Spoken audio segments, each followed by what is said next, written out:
Hey guys, what's up? Chris with Empire Independent Insurance, where I make insurance easy and simple to understand. Now, for tips on what to do right after an accident, this is another question that I get all the time, right? Chris, I just got in an accident. What do I do? So first and foremost, you want to make sure you're safe, right? Take a second, gather yourself. Do you have any injuries? Are you badly injured? First make sure you're safe, you're okay, right? Next, you want to make sure you are in a safe area.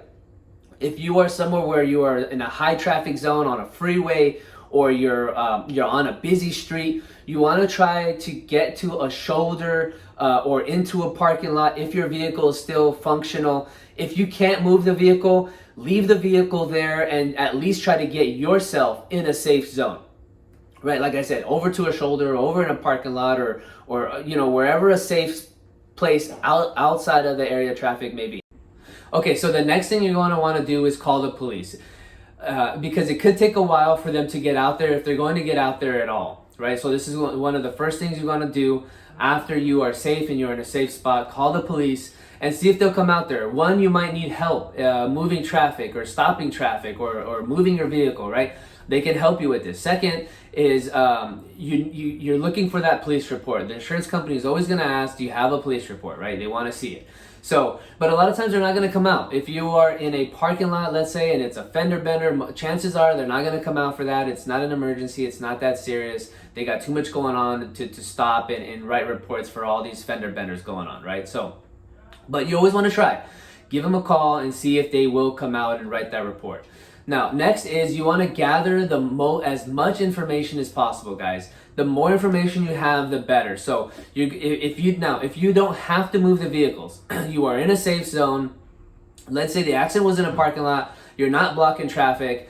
Leave the vehicles how they are. Preferably leave them how the accident happened, right? Because you want to take pictures, you want to take video, and the better picture that the insurance company is able to see of the accident and who was at fault, who hit who, what are the angles, did you get rear-ended, did you get T-boned, the better it is for them, right? If you move the vehicles, now you could get into he said, she said, and it could get tricky, right?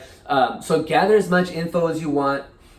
You might be a little shaken up from the accident, so taking notes it could be harder, which is why just taking video or taking pictures of stuff is much easier, and then you could just pull them up later and easily recall them, right? So take pictures of the accident, take picture of the damages, take pictures of the other person's insurance policy or their auto ID cards that are normally in the glove box, their registration. If there is witnesses around, get their info. If they have passengers in their vehicles, get their info as well. And a pro tip, guys, if there are Teslas around, try to get maybe a picture of the license plate of the Tesla, or try to talk to the owner if he or she is around, and see if they are willing to work with you and give you some footage, right? If you need it down the road, maybe don't ask for them right away, and just let them know, hey, if I need a call on you and I might need some extra footage, your car might have it. Can I call you down the road if I need that footage, right? Because I've seen accidents before, I've seen claims before where we have he said, she said, we're trying to determine who's at fault, and we have footage from a nearby Tesla where it turned, the motion turned the cameras on, and the cameras of that Tesla caught a piece or most of that accident, and it gives us a better idea on how to determine who was at fault here. So a little bit of a pro tip there for you. see if any Tesla's around, right? Or any other vehicle that might have cameras. A lot of these electronic vehicles these days are glorified high-tech computers on wheels. You want to take note, maybe the Target or the Home Depot that you're in, the parking lot, or maybe the stop sign has, or the traffic light has cameras. Just take note, see if there's cameras around, and just make a note of it. See, because your attorney, if you need an attorney, might be able to request a video from those cameras, or the insurance company will request footage from those cameras as well. So the more information you gather, the better.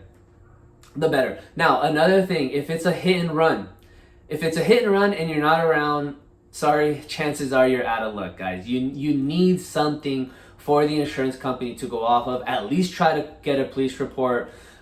because they're going to, try to at least make the phone call that you're trying to get a police report. A lot of times these insurance policies have a requirement as to how long it takes for you to get the info, right? So a lot of times 24 hours. Why didn't you get a police report within 24 hours? If you don't get it within 24 hours, or you didn't make an attempt to get it within 24 hours, then you got no coverage. Or it could be 48 hours. Check with your insurance and your insurance policy, and what are those requirements for a hit and run? How quick or how soon do you have to gather that info? Because there is an expiration date, okay?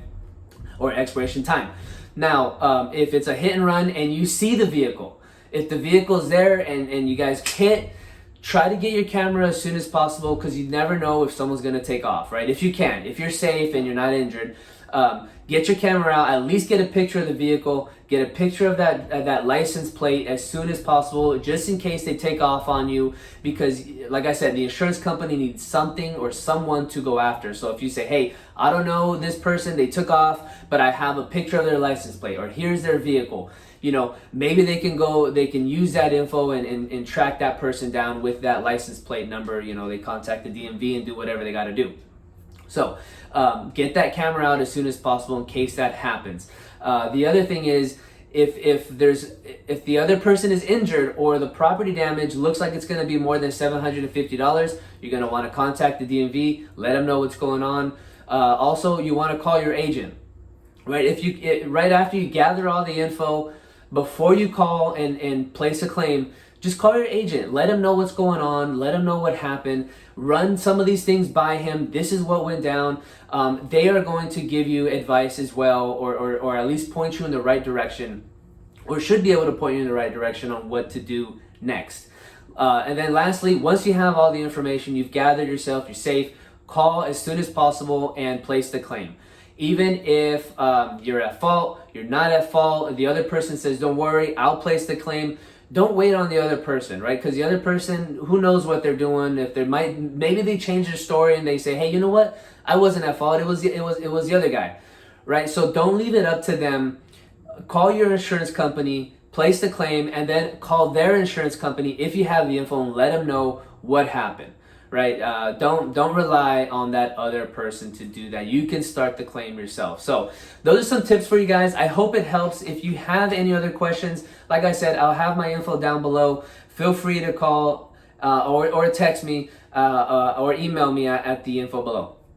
I hope you guys have a great day. Stay safe out there, and I'll see you guys next time.